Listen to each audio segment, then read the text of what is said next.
మన ఇంట్లో మనం వాడే మొబైల్ దగ్గర నుంచి ఏసీ, టీవీ, ఫ్యాను, వేరే ఏ ఎలక్ట్రానిక్ వస్తువులైనా సరే ఇప్పుడు ఇప్పుడు మన స్క్రీన్ మీద కనిపించేలాంటి ఒక పీసీబీ బోర్డ్ ఉంటది. పీసీబీ బోర్డు ఉండి దానికి కంపెనీ వాడు మనం కొన్న తర్వాత నుంచి ఒక 1 ఇయర్ అయితే 1 ఇయర్, 5 ఇయర్స్ అయితే 5 ఇయర్స్ దానికి వారంటీ ఇస్తాడు.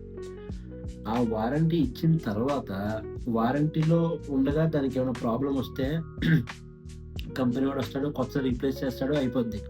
వన్స్ వారంటీ అయిపోయిన తర్వాత గనక దానికేమన్నా కంప్లెయింట్ వస్తే, మనం ఏ బ్రాండ్ అయితే ఉందో ఆ బ్రాండ్ సర్వీస్ సెంటర్‌ని గనక కాంటాక్ట్ అయితే, దాని యొక్క కొత్త పీసీబీ బోర్డు దాని ప్రైస్ ఎంతనో చెప్తారు.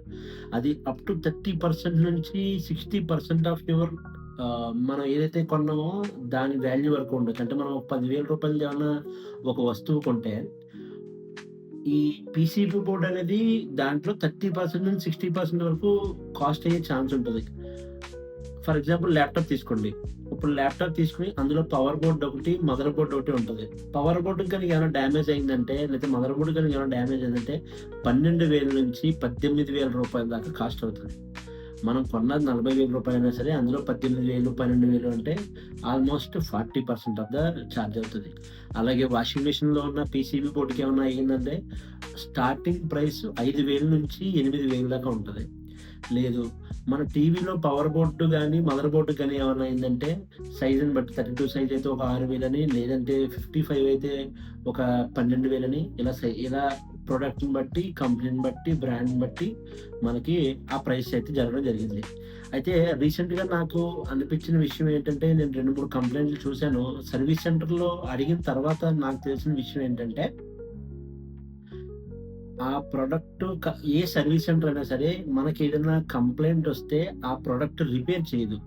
సేమ్ కాంపోనెంట్ మనకేదైతే కంప్లెయింట్ వచ్చిందో దాన్నే వాళ్ళు కొత్తది రీప్లేస్ చేస్తున్నారు. సో, ఈ కొత్తది రీప్లేస్ చేయడంతో మనకి 30-50% దాకా చార్జ్ తీసుకోవడం జరుగుతుంది. కానీ మనకి అంత అవసరం ఉండదు. ఎలా అంటే మీకు చెప్తాను. ఫర్ ఎగ్జాంపుల్ ఒక ఏసీ యూనిట్‌లో పీసీబీ పోయిందనుకోండి. ఆ ఏసీ యూనిట్‌లో పీసీబీ పోతే గనక దాంట్లో మొత్తం పీసీబీ బోర్డ్ పోదు. ఏదో ఒక చిన్న కాంపోనెంట్ పోతది. రీసెంట్‌గా ఒక కస్టమర్‌కి పీసీబీ బోర్డ్ పోతే కంపెనీలో అడిగితే మనకి రూ. 18,000 చెప్పారండి. అదే రూ. 18,000 పీసీబీ బోర్డు ఒక పీసీబీ బోర్డ్‌లు రిపేర్ చేసి ఒక టెక్నీషియన్‌కిస్తే మనోడు కేవలం రూ.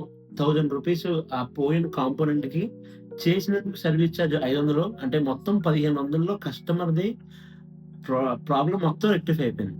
అంటే ఎక్కడ 18,000 ఎక్కడ 1,500 అసలా సంబంధం లేదు ఆ ప్రైస్‌కి దానికి. అలాగే ఒక కస్టమర్‌ది ల్యాప్‌టాప్ కంప్లెయింట్ వస్తే సర్వీస్ సెంటర్‌ని అడిగాం. ఔట్ ఆఫ్ వారంటీ ఆ వారంటీ అయిపోయిన తర్వాత సర్వీస్ సెంటర్‌ని అడిగాం. వాళ్ళేం చెప్పారంటే ఈ పవర్ ఫ్లక్చుయేషన్ వల్ల ఈ పవర్ బోర్డ్ ఏదో కంప్లెయింట్ వచ్చింది. దానికి మీకు రూ. 12,000 చార్జ్ అవుద్దని చెప్పారు. మనకు తెలిసిన ఒక ఈ ల్యాప్‌టాప్ రిపేర్ చేసిన పర్సన్ దగ్గరికి తీసుకెళ్తే జస్ట్ రూ. 3,000లో అతని ప్రాబ్లమ్ రెక్టిఫై అయిపోయింది. సో, నా సజెషన్ ఏంటంటే ఎప్పుడైనా సరే మీ కాంపోనెంట్‌లో ఏదైనా ప్రాబ్లమ్ వస్తే అంటే టీవీ గాని, ఏసీ గాని, ఫ్రిడ్జ్ గాని, వాషింగ్ మెషిన్ గాని ఏదైనా కంప్లెయింట్ వస్తే మనం ఫస్ట్ ఆఫ్ ఆల్ అప్రోచ్ అయ్యేది సర్వీస్ సెంటర్‌ని.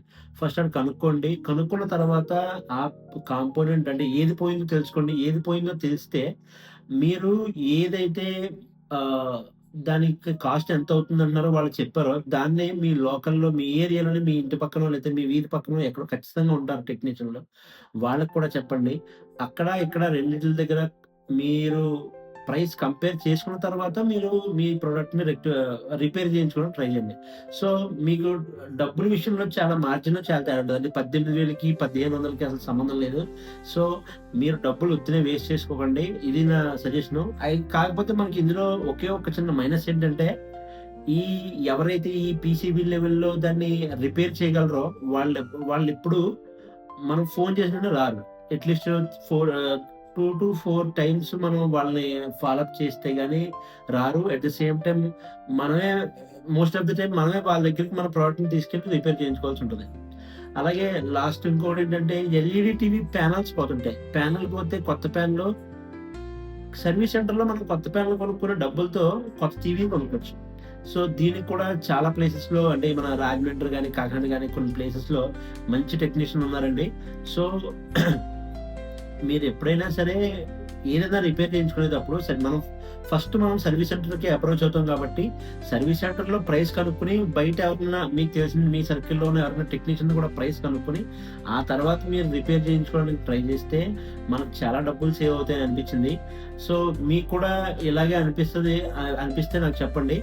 మీ డబ్బులు మాత్రం వేస్ట్ చేసుకోకండి. Thank you so much.